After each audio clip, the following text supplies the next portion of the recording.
and welcome to 2025's last episode of the Bleeding Metal podcast. I'm Kiki, pronouns she, her, and I'm the host of Bleeding Metal.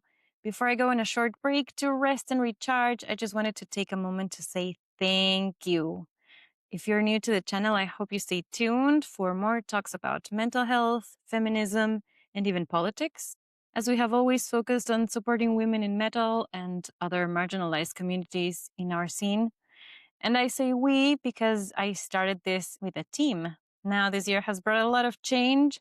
And as I continue with the podcast on my own, I want to thank my former co-hosts, Pia, Marta, Susanna, and even Steffi, who have all been a part of this awesome journey. But more importantly, I want to thank all of you, the listeners and viewers, as well as the artists that come on the show, for your time and for your stories. I really appreciate each and every one of you. Season 6 is coming on January 20th. Meanwhile, you can come watch me on Twitch or rewatch and re-listen to over 200 episodes of Bleeding Metal and its predecessor, Metal and High Heels. This is in fact episode number 217 overall, and it has a short conversation I had with Chrigel Glanzmann from ELUVEITIE on the Helsinki stop of the band's tour with Arch Enemy in November. It was really difficult to focus the talk in the 10 minutes that we had, and I would love to talk to him some more, for he really seemed calm and wise and really nice.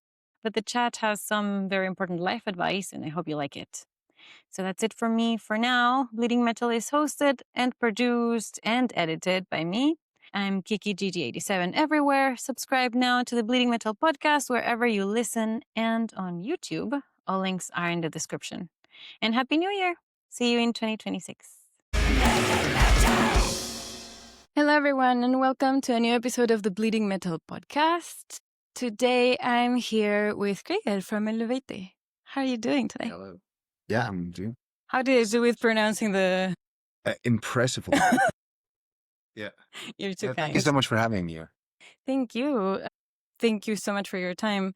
You just finished a very nice meet and greet session. Everyone left smiling, so I'm thinking that went well for you as well. That's what it all is about, after all. I guess. Yeah, it's always nice to meet all these different faces, and every now and then you get to hear some stories. Like there was 2 guys from Russia living in Helsinki today. Yeah. It was quite moving sometimes even.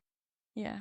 I bet. It's so nice that you also get to see people you have seen now for over the years. You have been in the band for over 20 years now, or the band has existed for over 20 years now. I'm sure you can see those people over and over again. Them, yeah, which is mind-blowing somehow. Yeah, that's a nice thing. I would love to talk about the experiences you have made over the years. It's over 2 decades. What are the things that you have learned as a person as well as a musician? You ask questions. I think usually you experience and learn a lot within 20 years, no matter if you play in a band or not. Well, one thing for sure would be to always trust your gut, because I did not do that all the time. I was listening to reason a lot, and that's not always good. Yeah, one other thing truly is to just never give up on your dreams or the things that you really want to do. And one third very important thing is just to be thankful what you have, because nothing in life is for granted. Especially touring does a lot regarding that. If you see so many different places and played some crazy places like whatever, Bangladesh or Siberia or whatever, places, and you get to see a lot of things, and that make you realize like how good you have it if you live in Europe, for instance. Tell me a little bit more about the resilience that you were talking about not giving up on your dreams. I feel like it is so difficult to believe in oneself sometimes, especially being a musician, or for people who are very young musicians and to have a career like the one that you have. What would be the advice that you would give to someone in that situation? Well, exactly that. Don't listen to advice. Just follow your dream. Just do what you want to do. And you will always do a lot of mistakes, but that's part of the journey.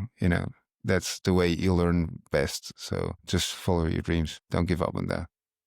What has been for you one of those mistakes that has taught you so much? So many. Not listening to my gut feelings, not trusting that. I did this a lot of times. That was a big mistake very often. How did that manifest? Was there something specific that you can remember? When we were younger, much younger, we signed a few contracts, for instance, that we should not have signed. I think we all lost a lot of money over the years to mistakes like that we made. And for instance. That is so interesting. Was your gut telling you otherwise, but you went ahead because it made sense? Yeah. Always just want to believe the best of your fellow human that you just meet. And I still think that's a good thing, but that it's not for no reason that you do have a gut feeling, and sometimes it's a good idea to listen to that. Absolutely. I feel like that is something that comes with age, though. You develop that sense of trust in yourself and confidence with your gut feeling. Yeah, it's very good the way you put it, because I think we all do have. We all get born with that, but at least in our societies or whatever you want to call that thing that we are trying to do, we are trained from childhood that we should not trust that. We are trained and raised to trust our minds and trust reason and all that, and that's kind of a weird thing and a very unhealthy thing sometimes, I think. Absolutely, and we see that everywhere in our society and in our education systems as well. I don't know how it was with you, but I grew up in a school system that put a lot of value on the science, especially math, and music was this hour a week that we had to just have fun and relax. Yeah, absolutely. But now you're defying the odds. You are living through music. Yeah, because of not giving up on a dream. I think that's so important. And I see it with my son nowadays, and it's sometimes our school system, which is, I think, quite similar all over Europe, but it's driving me nuts sometimes, because I think, like, what the hell are you guys? What is happening there? What are you people doing? Like, you're fucking up the kids. What the hell? Yeah, I think this is one of the most important things to learn on your way being a human, to not give up on your dreams. Absolutely. You were just mentioning the little mistakes. Well, maybe they were huge, but they brought you to this point, so they are part of your growth as well. But you didn't reveal too much. We are talking about a lot recently on the podcast about how secretive the music industry is, and how that makes it very difficult to break into it, especially for women, for people of color, for non-binary LGBTQIA+ people. What have you learned in that sense? You have had women in your band, and I'm hoping as well in the rest of your crew and team. And so you have been part of that more diverse part of the metal community. But how do you see, and how have you seen it develop all over the years of your career? I mean, I do think there has been a development. I mean, when I started off, I'm old. I formed my first band in 1991, I think, and there were not that many women in metal. That's true. So that's surely different today. But I don't know. Like, if I'm really brutally honest, I always experienced the metal scene as a very, very open-minded and inclusive and tolerant scene. And okay, it's more in mainstream media that we get questions a lot on these topics, especially Fabienne, like when she is giving interviews on some mainstreamy newspapers or whatever, there's always this kind of question, like, what is it like as a woman to be in a metal band? And for us, that's like, it feels so awkward, because like we literally never ever even thought about something like this. I mean, why would there be a difference? Or what reason could there possibly be to treat a woman different than a man, or treat people differently, depending on where they come from? That does not make any sense. So yeah, we just really never thought about things like that. So to us, it's a bit surprising, that kind of questions. But yeah, apparently it is a topic, sadly. Sadly, absolutely. It shouldn't be. It's weird. It doesn't make sense, I think. Yeah, that is true. We would all want to be seen equal and treated equal and just have a very diverse metal community and a diverse representation in all of the media, in the mainstream media as well, as you were mentioning. But it is true that it's different, that the numbers don't reach the equality just yet. I was here on Friday and we was talking to the tour manager of Electric Callboy, and he was telling us that in their 108-person crew, only 7 of them were women. And Seriously? yeah, and that was pretty baffling. It's very different here. Like I was just thinking, like our tour manager is a woman. Actually, all of our tour managers are women. For actually, now that I think of it, yeah, never thought of it, but yeah, Yeah. actually, all of our tour managers, like all over the globe, are actually women for some reason. I don't know. Morphis Drum Tech is a woman. Our photographer is a woman. Management assistant is a woman. Who else do we have? Our previous light technician was a woman. So it's actually it's almost equal in our crew. But again, like at the end of the day, you know, like we don't even think about that. It's we're here to work, and we're here to deliver the best possible results, and that's what counts. And who achieves them, who brings that great results, doesn't matter. You know, why would that matter? It wouldn't matter at all, but I have been talking throughout the years to many bands as well who have kept hiring their circles, and their circles have always been men. And so they would actually have to do some work of looking further and asking around maybe for women experts in the scene, and that I don't know why it means effort to them, and so they mostly don't do it. I have no idea. That feels yeah, okay.